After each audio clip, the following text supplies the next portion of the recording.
10. 가이오의 집. 그들이 이렇게 여행을 계속하고 있을 때 한 사람이 마주 달려오다가 그들을 보고는 말했다. 신사분들, 그리고 연약한 아녀자분들, 목숨이 아깝거든 얼른 피하시오. 저 앞에 강도들이 있습니다. 그러자 담대 씨가 말했다.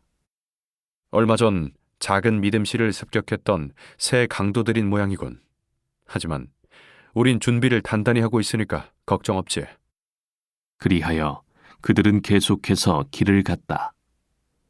모퉁이를 돌 때마다 그들은 강도들을 만날까 봐 열심히 살폈지만 강도들은 담대 씨에 대한 소문을 들었는지 아니면 다른 일을 벌이고 있는지 순례자들에게 나타나지 않았다. 이때 크리스티아나는 자신과 아이들이 쉴 수 있는 여관이 있었으면 좋겠다고 말했다. 그들은 여행에 매우 지쳐 있었기 때문이었다. 그러자 정직 씨가 말했다. 조금 더 가면 여관이 하나 있습니다. 주님의 존경을 받는 제자 가이오가 살고 있는 곳이지요. 그리하여 일행은 가이오의 집에 가기로 결정하였는데 노인이 가이오에 관해 좋은 말을 많이 한 것이 그리로 가게 된 한 가지 원인이었다. 문 앞까지 온 그들은 문을 두드리지 않고 그냥 안으로 들어갔다. 왜냐하면 여관문은 두드리지 않고 그냥 들어가는 것이 관례였기 때문이었다. 그리고 나서 그들이 주인을 부르자 안에서 사람이 나타났다. 그들은 자기네가 거기서 하룻밤 유숙할 수 있느냐고 물었다. 가이오. 예, 신사분들. 당신들이 진실된 사람이라면 유숙할 수 있습니다. 이 집은 순례자들을 위한 곳이니까요. 이에 크리스티아나와 자비심과 소년들은 큰 기쁨을 느꼈다. 이 여관 주인이 순례자들을 사랑하는 사람임을 알게 되었기 때문이었다. 그리하여 그들은 주인에게 방을 청했고 주인은 크리스티아나와 아이들과 자비심이 쓸 방 하나와 담대 씨와 노신사가 쓸 방 하나를 보여주었다. 그때에 담대 씨가 말했다. 친절한 가이오 씨, 저녁을 좀 준비해 주시겠습니까? 이 순례자들은 오랜 여행으로 몹시 피곤하거든요. 가이오. 시간이 너무 늦어서 지금 밖에 나가 음식을 구해오기는 어렵습니다. 그러나 여러분이 좋으시다면 지금 제게 있는 것만으로 대접을 해드리도록 하지요. 담대. 댁에 있는 것으로 장만해도 우리는 만족할 것입니다. 제가 아는 한 당신 댁에는 맛있는 음식 재료가 떨어지는 일이 없으니까요. 그러자 가이오는 주방으로 내려가 일미라는 이름의 요리사에게 여러 순례자들을 위해 저녁을 준비하라고 분부하였다. 그리고 나서 그는 다시 올라와 이렇게 말했다. 자, 나의 좋은 친구들이여. 여기 잘 오셨습니다. 여러분을 대접할 수 있는 집을 가지고 있다는 것이 제게는 큰 기쁨입니다. 저녁이 준비되는 동안 좋으시다면 함께 유익한 이야기나 주고받는 것이 어떻습니까? 이에 모두 가이오의 제안에 동의를 했다. 가이오. 이 나이 지긋한 마님은 누구의 부인이시고 또 이 젊은 처녀는 누구의 따님이십니까? 담대. 이분은 예전에 순례자였던 크리스천의 부인이시고 아이들은 그의 네 아들들이죠. 그리고 이 아가씨는 부인과 잘 아는 이웃인데 부인이 설득하여 함께 순례길을 떠나게 된 사람입니다. 이 소년들은 모두 아버지의 뒤를 따르고 있으며 그의 발자취를 밟으려 애쓰고 있죠. 예, 이들은 저 옛 순례자가 누웠던 장소나 발자취만 보면 기쁨으로 가슴이 설레고 어떻게 해서든 같은 자리에 눕고 같은 발자국을 밟고 싶어 하지요. 가이오. 이분이 크리스천의 부인이라고요? 그리고 애들이 크리스천의 아들들입니까? 나는 당신의 시아버님과 시할아버지까지 다 알고 있지요. 그 가문에서는 좋은 사람들이 많이 나왔어요. 그 조상들은 처음에 안디옥에 살았었지요. 크리스천의 선조들은 참 훌륭한 사람들이었습니다. 아마도 당신도 남편으로부터 그들에 관한 이야기를 들었을 것입니다. 그들은 내가 아는 어떤 이들보다도 더 높은 덕성을 지닌 인물들이었고 순례자들의 주인이신 하나님과 그의 길과 주를 사랑하는 사람들을 위해 큰 용기를 보여주었지요. 나는 많은 당신 남편의 친척들이 진리를 위해 시험을 견뎌냈다는 소식을 들었습니다. 당신 남편 가문의 첫 선조의 하나인 스데반은 머리에 돌을 맞고 죽었지요. 같은 세대인 야고보는 칼날에 죽임을 당했답니다. 바울과 베드로는 말할 것도 없고 당신 남편의 가문에는 옛날에 이그나티우스라는 사람도 있었는데 그는 사자들에게 던져졌어요. 또 로마누스라는 사람은 뼈에서 살을 점점이 도려내는 고통을 당했고 폴리캅은 화형을 당하면서도 대장부답게 행동했습니다. 그 밖에도 몸이 바구니에 담긴 채 뜨거운 햇빛 아래 매달려 말벌들의 먹이가 된 사람이 있었는가 하면 자루에 담긴 채 바다에 던져져 빠져 죽은 사람도 있었습니다. 순례자 생활을 사랑해서 상처를 입거나 죽임을 당한 조상들을 일일이 열거하자면 한이 없습니다. 그리고 당신 남편이 이렇게 4명의 아들을 남기고 갔다니 참 기쁘지 않을 수 없습니다. 부디 이 아이들이 아버지의 명예를 이어받아 그의 발자취를 따르며 아버지가 도달한 곳에 이르게 되기를 바랍니다. 담대. 선생님, 정말 이 아이들은 유망한 청년들입니다. 이들은 진심으로 아버지의 길을 따르기로 결심한 것 같습니다. 가이오. 내 말이 그 말입니다. 이제 크리스천의 가족은 온 지면에 더욱 널리 퍼지게 되겠지요. 그러니 크리스티아나 부인께서는 아들들과 청혼할 처녀들을 찾아보도록 하세요. 그리하여 그들이 아버지와 조상들의 이름이 세상에서 잊혀지지 않도록 해야 할 거예요. 정직. 이런 가문이 몰락하거나 대가 끊긴다면 그건 비극이지요. 가이오. 수가 감소될 수는 있을지라도 아주 몰락할 수는 없을 것입니다. 그러나 크리스티아나 부인께서 제 충고를 받아들이셔서 가문을 튼튼히 하시길 바랍니다. 그리고 나서 여관 주인은 크리스티아나에게 한 가지 제안을 했다. 부인, 당신과 친구 자비심 양을 함께 배우니 제 마음이 참 즐겁습니다. 두 분은 잘 어울리는 단짝입니다. 친척으로 만드시는 것이 어떻습니까? 자비심 양이 허락한다면 그녀를 당신의 맏아들 마태에게 주십시오. 그것이 이 땅에서 당신의 자손을 보존하는 길입니다. 그리하여 이 혼사는 성사가 되어 얼마 후 그들은 결혼을 하였는데 그 이야기는 나중으로 미루기로 하자. 가이오는 계속해서 이렇게 말했다. 이제 제가 여자들에게 가해지는 비난을 물리치기 위해 여자의 입장에서 이야기를 좀 드리죠.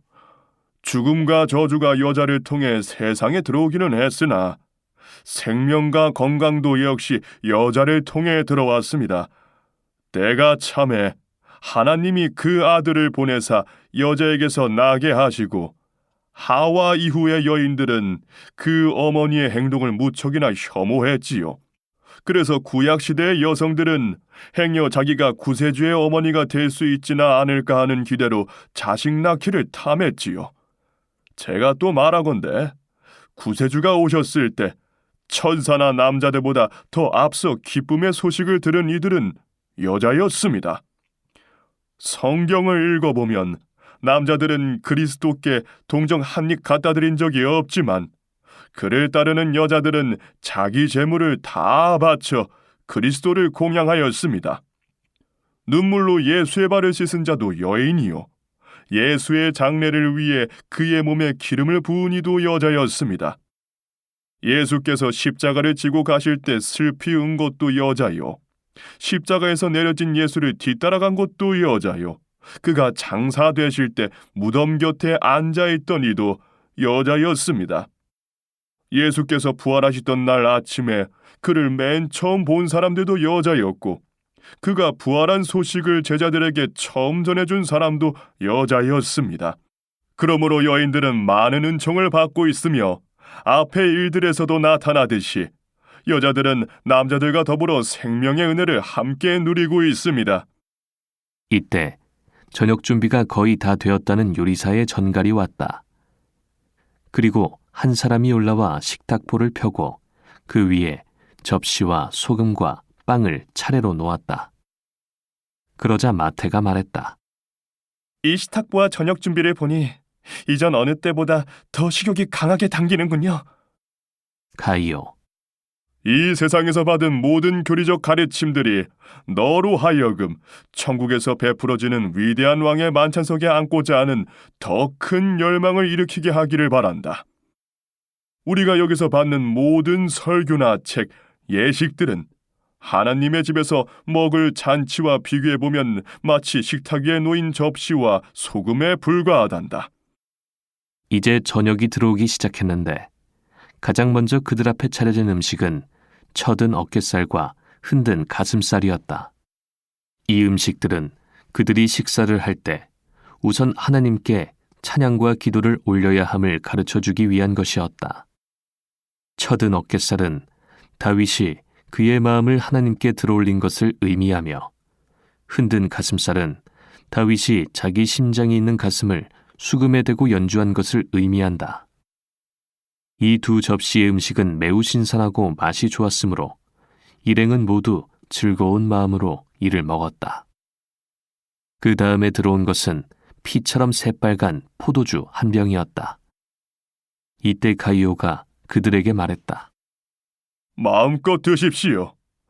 이것은 하나님과 사람의 마음을 즐겁게 하는 포도나무의 참된 과즙입니다. 그리하여 그들은 포도주를 마시고 즐거워했다. 그 다음에는 잘 풀어진 우유 한 그릇이 들어왔다. 이를 보고 가이오가 말했다.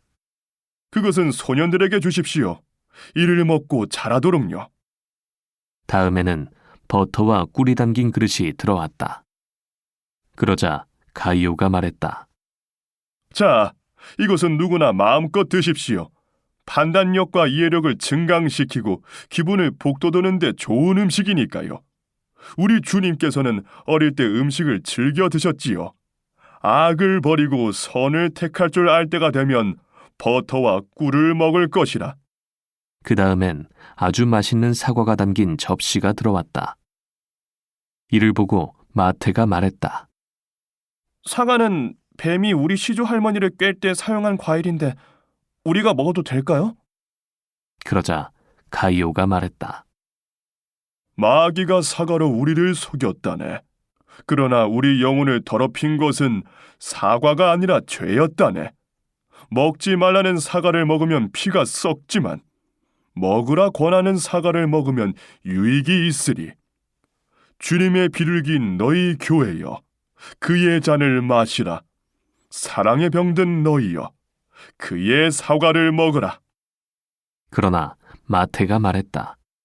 저는 얼마 전에 과일을 먹고 병에 걸린 적이 있어서 망설이는 거예요. 가이오, 금지된 과일을 먹으면 병이 나지만 우리 주님께서 허락하시는 과일을 먹으면 괜찮단다. 그들이 이런 이야기를 하고 있는 사이에 또 다른 접시가 들어왔는데 거기에는 호도가 담겨 있었다. 그때 누군가 이런 말을 했다. 호도는 연약한 이빨을 상하게 하지요. 특히 어린아이의 이빨을. 이 말을 들은 가이오가 말했다. 호도는 단단한 물건이지요. 나는 호도를 사기꾼이라 부르지는 않겠어요. 그 껍질은 알맹이를 보호해 아무나 마음대로 먹지 못하게 한다네. 그러나 껍질을 벗기기만 하면 살을 먹을 수 있지요. 이제 여기 가져왔으니 여러분은 깨어 잡수세요. 그리고 나서 그들은 오랫동안 식탁에 앉아 즐거운 마음으로 많은 이야기를 주고받았다. 그러다가 정직 노인이 말을 꺼냈다. 착한 여관 주인님, 좋으시다면 호도를 깨는 동안 이 수수께끼를 풀어보시겠습니까? 한 사람이 있었는데 어떤 이들은 그를 미친 사람 취급하기도 했지만 그는 많이 던져버릴수록 더 많이 얻게 되었지요.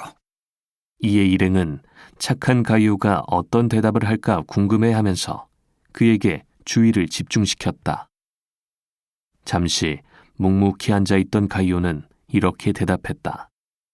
가난한 자들에게 자기 물건을 베풀어주는 자는 후에 10배나 더되게 돌려받으리. 그러자 요셉이 말했다. 선생님, 저는 선생님께서 그 수수께끼를 푸시리라고는 생각지 못했어요. 가이오가 말했다.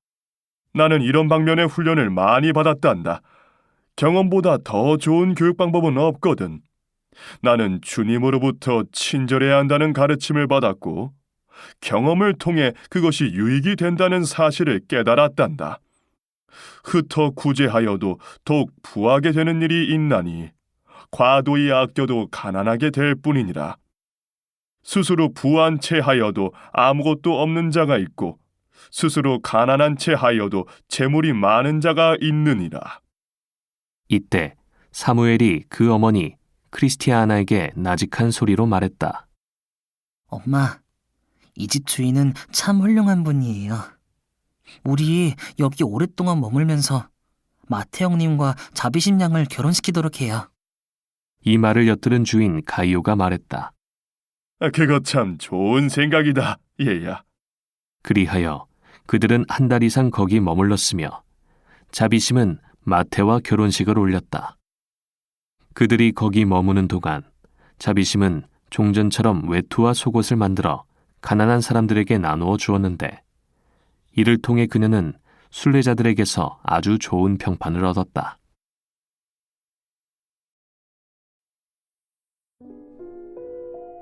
(11) 거인 살선과 심약시. 이제 다시 우리의 이야기로 돌아가 보자. 저녁 후에 소년들은 여행으로 인한 피곤함 때문에 잠자리에 들고 싶어 했다. 그리하여 가이오는 사람을 불러 그들을 방으로 안내하라고 했다. 이때 자비심이 말했다. 제가 그들을 침실로 데리고 가겠어요. 그리하여 소년들은 자비심의 인도로 잠을 자러 올라갔지만 나머지 사람들은 앉아서 이야기로 밤을 새웠다. 그들과 가이오는 너무나 의기투합하여 서로 작별의 말을 할 수 없었던 것이다. 주님에 대한 이야기, 자신들과 여행에 대한 이야기를 한참 하고 있노라니 아까 가이오에게 수수께끼를 내었던 정직 노인이 구벅구벅 졸기 시작했다. 그리하여 담대 씨가 그에게 말을 걸었다. 아니, 선생님께서는 꽤 졸리신 모양이군요.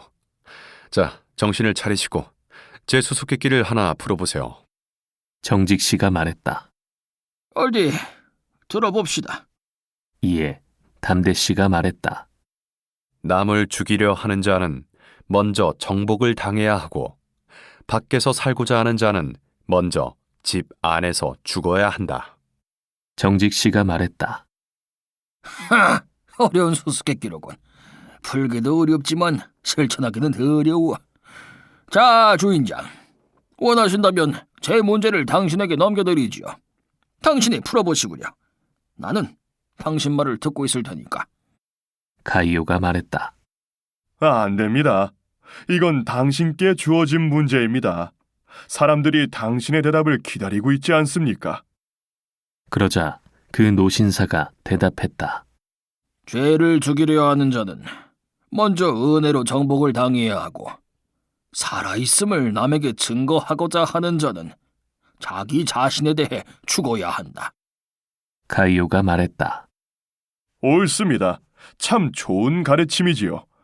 제 경험이 이를 입증합니다. 은혜가 나타나 그 영광으로 영혼을 정복하기 전까지는 진심으로 죄를 미워하는 마음이 생기지 않습니다. 만약 죄를 가리켜 영혼을 얽어매는 사탄의 밧줄이라고 할 때 그 결박에서 풀려나지 않고서야 어떻게 사탄에게 저항할 수 있겠습니까? 그리고 만약 사리에 밟고 은혜를 아는 사람이라면 자신의 부패에 종이 되어 있는 자가 은혜에 대한 살아있는 증거물이 될 수 없다는 사실을 잘 알 것입니다. 말이 난 김에 여러분들에게 들려드릴 이야기가 하나 있는데 아마 들을 만한 가치가 있을 것입니다. 두 사람의 남자가 순례길을 떠났는데 한 사람은 아직 젊었고 한 사람은 나이가 많았습니다. 젊은이는 싸워서 꺾어야 할 부패한 마음을 많이 갖고 있었고 노인은 몸이 노쇠함에 따라 그런 마음도 약해져 있었지요. 젊은이는 노인과 함께 꾸준히 그의 발걸음을 내딛었고 모든 길을 노인과 함께 가볍게 나아갔습니다. 그렇게 그 두 사람이 똑같이 보이는데 과연 누가 더 은혜의 빛을 강하게 발하고 있는 것일까요? 정직. 물론 젊은이지요. 왜냐하면 가장 큰 적수와 싸워 나간다는 것은 가장 큰 투쟁력을 과시하는 셈이 되니까요. 특히 그가 자신의 난관에 비해 절반도 못 되는 난관과 싸우는 노인과 발걸음을 맞추어 행진한다는 것은 놀라운 일이지요. 반면에 저는 종종 노인들이 엉뚱하게 자기 기만에 빠지는 것을 보았죠. 그들은 나이 먹어 자연적으로 정욕이 감퇴된 것을 가지고 자기가 죄악과 싸워 이긴 것처럼 여기곤 하죠. 하지만 실제로 은혜를 많이 받은 노인들은 젊은이들에게 충고의 말을 잘 해줄 수 있지요. 왜냐하면 그들은 만사가 헛되다는 사실을 경험으로 잘 알고 있기 때문입니다. 그래도 젊은이와 노인이 함께 순례의 길을 가게 될 때 노인은 부패한 마음이 자연적으로 약화되어 자기 안에서 역사하는 은혜의 힘을 잘 깨닫지 못하는 반면 젊은이는 그 힘을 잘 깨달을 수 있는 이점을 갖고 있지요. 날이 셀 때까지 그들은 이러한 이야기를 계속했다. 가족들이 잠에서 깨어 일어나자 크리스티아나는 아들 야고보에게 성경을 한 장 읽으라고 명했다. 야고보는 이사야 53장을 읽었는데 그가 읽기를 마치자 정직 씨가 물었다.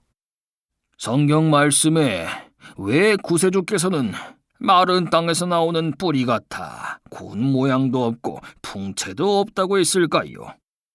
그러자 담대 씨가 말했다. 제가 대답해드리죠. 우선 마른 땅에서 나오셨다는 것은 예수께서 성장하신 당시의 유대 교회가 종교적 활기와 정신을 거의 다 상실하고 있었다는 뜻입니다. 두 번째로 고운 모양도 없고 풍채도 없다는 말은 불신자들이 그를 보고 하는 말입니다. 우리 왕자님의 마음을 들여다볼 눈을 갖지 못한 불신자들은 그의 초라한 겉모습만 보고 판단한 것입니다. 마치 그들은 보석이 보잘것없는 돌껍데기에 쌓여 있다는 사실도 모르고 자신들이 발견한 보석을 보통 돌인 줄 알고 던져버리는 사람들과 같죠. 이때 가이오가 말했다. 그러고 보니 마침 잘 오셨습니다. 제가 알기에 담대 씨는 무기를 능란하게 다루신다고 하던데 원하신다면 원기를 회복한 후에 들판으로 나가서 무슨 좋은 일을 할 수 있나 알아보지 않으시겠습니까? 여기서 오리가량 떨어진 곳에 살선이라는 거인 하나가 살고 있는데 그는 이 근처 왕의 대로에 자주 나타나 사람들을 괴롭히곤 한답니다. 그자는 많은 도둑대의 두목인데 제가 그의 소굴을 알고 있으니 우리가 가서 그를 처치해버렸으면 좋겠습니다. 이 말에 그들은 모두 동의했다. 그리하여 담대 씨는 칼과 투구와 방패를 착용하였고 나머지 사람들은 창과 몽둥이를 들고 나섰다. 거인이 있는 곳까지 온 일행은 심약이라는 사람을 붙잡고 있는 거인을 발견하였다.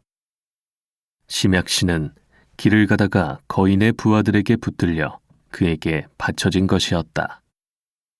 심약 씨의 몸을 샅샅이 뒤지고 난 거인은 이제 막 그를 산채로 뜯어먹으려고 하던 참이었다. 거인은 사람의 고기를 좋아하는 자였다. 그러다가 무기를 든 담대 씨와 그의 친구들이 동굴 입구를 막고 서 있는 것을 본 거인은 그들에게 무엇하러 왔느냐고 소리를 질렀다. 담대, 너를 잡으러 왔다. 네가 왕의 대로로 행하는 수많은 순례자들을 붙잡아 죽였으니 우리가 그 복수를 해주겠다. 자, 얼른 굴 밖으로 나오너라. 그러자 거인은 무기를 들고 밖으로 나와 싸우기 시작했다. 1시간쯤 싸우고 난 그들은 숨을 돌리느라 잠시 멈추고 서 있었다. 거인이 말했다. 어찌하여 너희는 내 땅을 침범했느냐? 담대, 아까 말한 대로 순례자들이 흘린 피를 보복하기 위해서다. 그리하여 그들은 다시 싸움을 시작했다. 거인이 일단 담대 씨를 뒤로 밀치는 데 성공했다. 다시 앞으로 나선 그는 담대하게 거인의 머리와 옆구리를 칼로 힘껏 내리쳤다. 이에 거인은 손에서 무기를 떨어뜨리고 말았다. 그러자 담대 씨는 다시 일격을 가해 그를 죽이고 머리를 잘라버렸다. 그들은 거인의 머리를 가지고 여관으로 돌아왔으며 순례자인 심약 씨도 함께 숙소로 데리고 왔다. 집에 이르자 그들은 가족들에게 머리를 구경시킨 후 그것을 높이 매달아 놓았다. 예전에도 그들은 악한들의 머리를 잘라 그렇게 매달아 놓곤 했는데 이는 누구라도 후에 그런 짓을 하지 말라는 경고의 표시였다. 그리고 나서 그들은 심약 씨에게 물었다. 어쩌다가 그의 손에 붙잡히게 되었습니까? 이에 그 가련한 사람이 대답했다. 보시다시피 저는 이렇게 병자입니다. 죽음이 의뢰 하루에 한 번씩 제 집문을 두드리곤 하기 때문에 그냥 있다가는 안 되겠다 싶어 순례길을 떠나 여기까지 오게 된 것입니다. 저는 불악실이란 마을에서 왔는데 그곳은 저와 제 아버님이 태어난 고향입니다. 저는 육체뿐 아니라 정신적으로도 전혀 힘이라고는 없는 사람입니다. 하지만 가는 길 외에는 아무것도 할 수 없는 저일지라도 할 수 있는 한 순례자의 길을 가고자 합니다. 제가 이 길 입구에 있는 문에 도착하였을 때 그곳 주인님께서는 아낌없이 저를 대접해 주셨습니다. 그분은 연약한 나의 용모와 유약한 나의 마음을 거부하지 아니하시고 여행에 필요한 것들을 주시면서 끝까지 희망을 버리지 말라고 격려해 주셨습니다. 해석자의 집에 도착해서도 저는 많은 친절함을 받았답니다. 곤고산이 내가 오르기에 너무 험하다는 판단이 들었기 때문에 해석자께서는 하인 한 명을 시켜 저를 높은 곳까지 업어다 주셨습니다. 정말 저는 다른 순례자들로부터 많은 도움을 받았죠. 그들은 아무도 나처럼 천천히 갈 수밖에 없는 사람과 동행하려 하지는 않았지만 자주 제게 다가와서는 용기를 북돋아주면서 마음이 연약한 자들에게 위안을 주는 것이 주님의 뜻이라 말하고 나서 다시 자기네 길로 가곤 하였습니다. 제가 습격의 오솔길에 들어섰을 때 이 거인이 나타나서는 한판 겨룰 준비를 하라고 호통을 쳤습니다. 그러나 애석하게도 저는 워낙 마음이 약해서 감히 그에게 대들 엄두를 내지 못했습니다. 그리하여 그가 내려와 저를 붙잡았던 것입니다. 그래도 저는 그가 설마 나를 죽이려는 생각을 했습니다.